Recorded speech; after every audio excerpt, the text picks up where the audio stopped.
ჩვენი ყინვაგამძლე პნევმატური ჩაქუჩი არც ახლად მოps სადავებს. წამოღებული გვაქვს გოფრე, აი ასეთი გოფრე წვრილი, ვიწრო და ასევე უდე პროფილი. მოდი ახლა დავაჭედოთ ბეტონის კუბიკზე. ნახოთ, როგორ გაუმკლავდება ჩვენი პნევმატური ჩაქუჩი.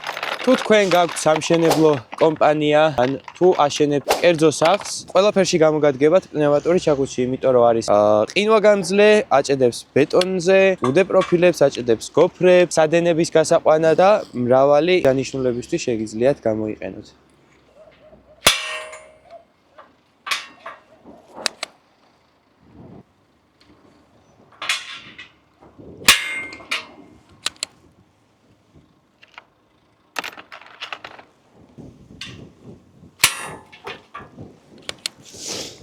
მოდი ახლა გავზომოთ სიგრძეში რამდენი შეიძლება იყოს ეს უდე პროფილი. ზუსტად არის 66 სანტიმეტრი.